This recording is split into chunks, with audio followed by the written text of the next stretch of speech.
Olá pessoal, você é ou quer ser um profissional autoral? O que é isso? Na minha opinião, profissional autoral é aquele que você bate o olho numa foto de uma obra e você sabe que é dele.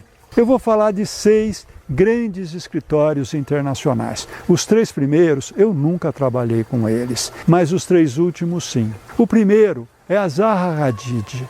Você bate o olho numa foto e você já sabe que é aquela obra desse escritório. A arquitetura é bastante ondulada, você vai ver essas formas orgânicas se repetindo. Ela conseguiu ter uma linguagem muito característica, muito própria, que realmente vocês olhando essas imagens que eu estou mostrando, vocês logo percebem que é dela.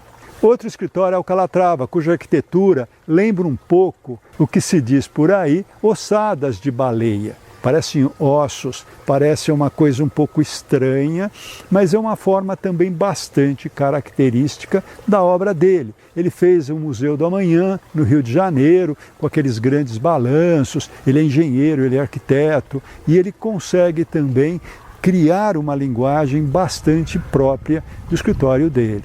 O último dos 3 é o Frank Gehry, que tem uma arquitetura que parece que vai meio derretendo, ou então grandes formas muito características como o Bilbao, com uma arquitetura que reflete a luz e muda de cor, ou então ele põe um monte de elementos, como vocês estão vendo aí no Museu de Abu Dhabi.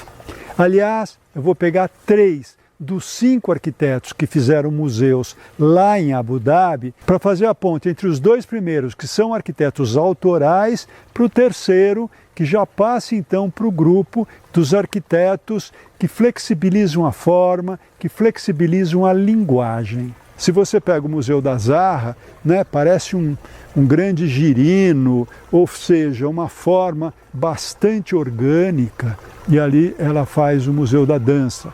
Ela explica que essa forma meio ondulada, meio esse rebolado, tem a ver com a expressão do corpo. Outro projeto que parece que vai começar agora é do Frank Gehry. Vocês vejam que é uma série de elementos conectados, que parece uma colagem de formas. E o Frank Gehry consegue isso através de maquetes, onde ele vai colocando elementos e você tem como resultado esse aspecto que a gente está vendo aqui. O terceiro museu que eu estou pegando é o Museu do Louvre, que foi feito pelo arquiteto Jean Nouvel, que já diferentemente dos 2 primeiros que eu falei agora, ele já flexibiliza a forma, ele já flexibiliza a linguagem. O Jean Nouvel já não está mais preocupado em mostrar que ele tem uma linguagem muito característica dele. Ele vai pegar mais a cultura do lugar, ele vai entender melhor o sítio onde se localiza a sua obra, e o museu dele então é inspirado na cultura árabe.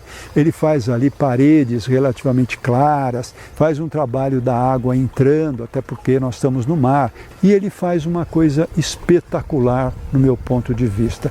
Ele faz uma grande cobertura, como se fosse uma grande peneira, e a trama dessa peneira é o muxarabi árabe, aquele desenho tradicional do muxarabi que é milenar nessa cultura.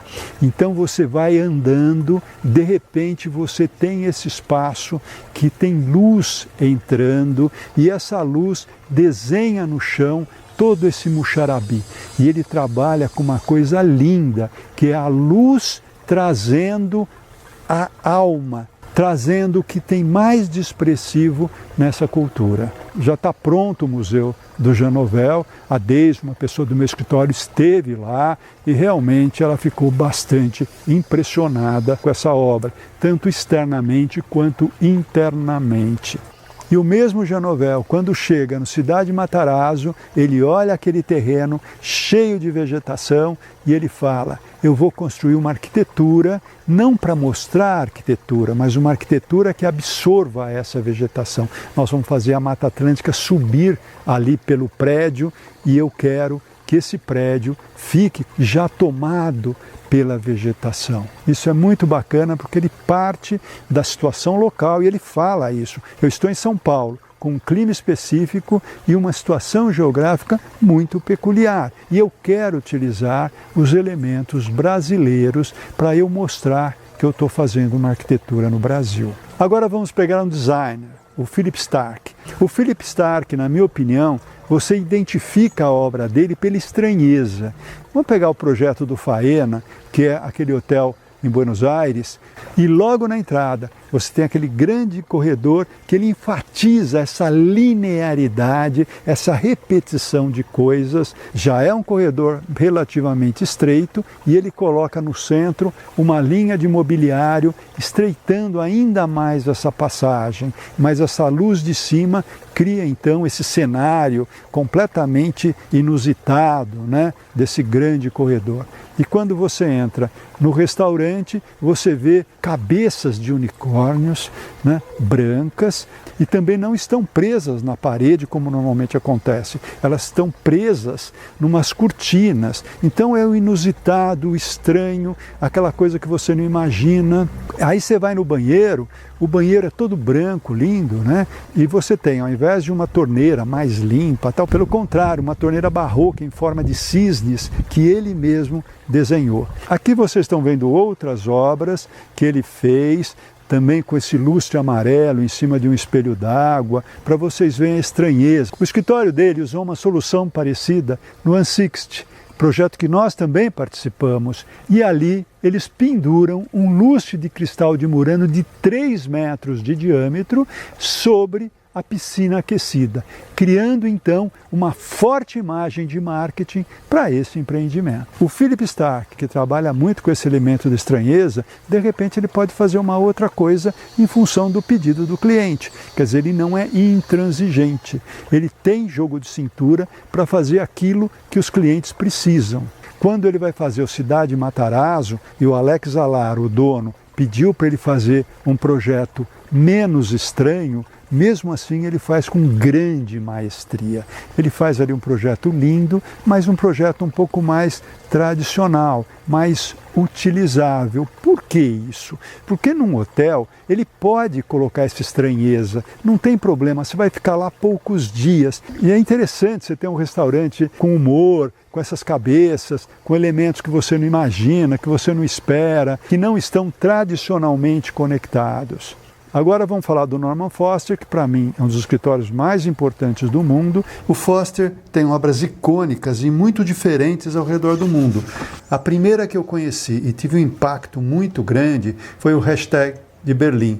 Ele estava semi-destruído, foi feito um concurso, o Foster ganhou, e a grande genialidade dele, na minha opinião, foi perceber o potencial turístico, a vista maravilhosa que você tinha de cima do prédio, e refez a cúpula em vidro, de forma que as pessoas possam caminhar nessa espiral, tendo vistas deslumbrantes, e ao mesmo tempo ele faz uma espécie de escultura que capta o sol e leva a luz para o plenário do parlamento. O que me chama a atenção no escritório dele é a capacidade de desenvolver programas muito complexos, como o enorme aeroporto de Pequim, que foi recém-inaugurado, e também Masdar City, em Abu Dhabi, onde a encomenda foi fazer a cidade mais sustentável do mundo num deserto.